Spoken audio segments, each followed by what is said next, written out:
आज ही Doubtnut app download करें। Doubtnut पर होगा अब आपके सभी मैथ्स, केमिस्ट्री, फिजिक्स और बायोलॉजी डाउट्स का सफाया। बस अपने क्वेश्चन की फोटो खींचो, उसे क्रॉप करो और तुरंत वीडियो सोल्यूशन पाओ। Download now. इस क्वेश्चन में हमें एक डिस्क दिया गया है, इसकी मास और रेडियस हमें पता है। अब उस डिस्क के टॉप मोस्ट पॉइंट पे हम एक फोर्स लगा रहे हैं, ठीक है। तो हमें फाइंड करना है इस फोर्स की मिनिमम मैक्सिमम वैल्यू जिसके कारण कोई स्लिपिंग नहीं होगी। फ्रिक्शन कोफिशिएंट जो है वो 0.6 है, ठीक है। अब स्लिपिंग नहीं हो रही है तो उसके लिए पहले हम कंडीशन डिटरमाइन करेंगे।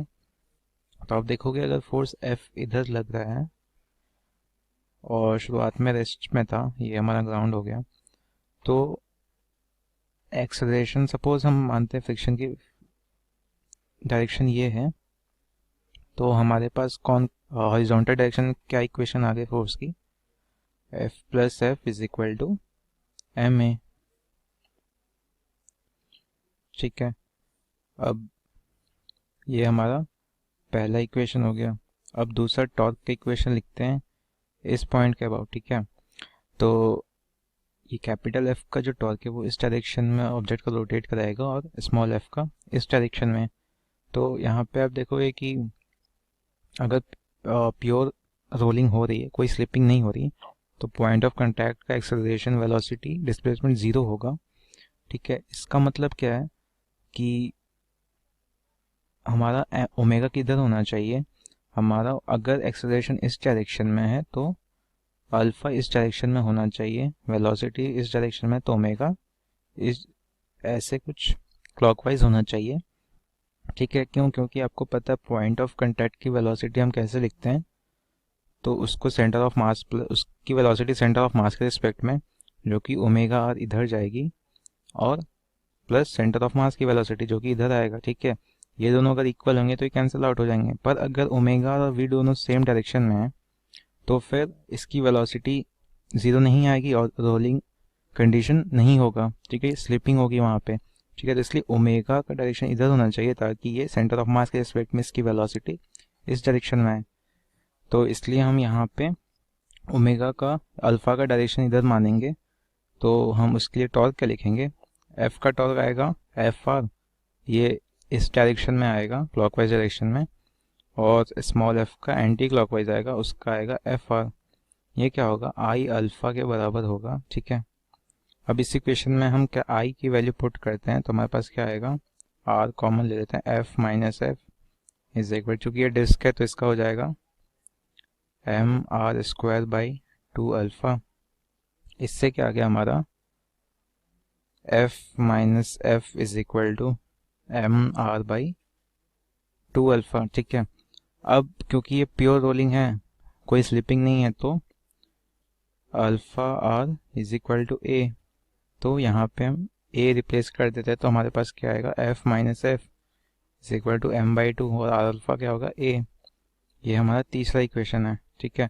अब पहला और दूसरा इक्वेशन को हम ऐड कर देते हैं, तो 2f की वैल्यू क्या आ गई, 3m बाई 2a, ठीक है।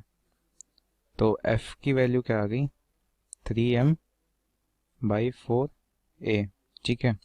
अब एक्सेलरेशन मैक्सिमम कब होगा, जब हमारा स्मॉल f जो है वो मैक्सिमम हो जाए। तो अगर एक्सेलरेशन जब मैक्सिमम होगा तब f भी मैक्सिमम होगा, तो म्यू हमारा 0.6 है, तो फ्रिक्शन की वैल्यू एफ मैक्स क्या हो जाएगी, 0.6 इंटू एन, ठीक है। तो ये क्या हो जाएगा, 0.6 इंटू एम जी, तो एफ मैक्स की वैल्यू 0.6 एम जी आ जाएगी। तो यहाँ पे हम क्या लिखेंगे, एफ की एफ हमारा आ जाएगा 0.6 एम जी, ये क्या होगा, एम ए के बराबर।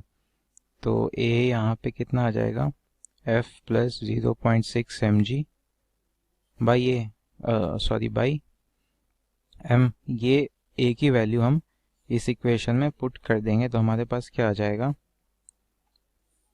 Capital F is equal to 3m by 4 into A, वो क्या है, F plus 0.6 M G by M, ठीक है। एम एम कैंसिल हो गया, तो ये हमारा आ गया F is equal to 3f by 4 plus 1.8 mg/4, ठीक है।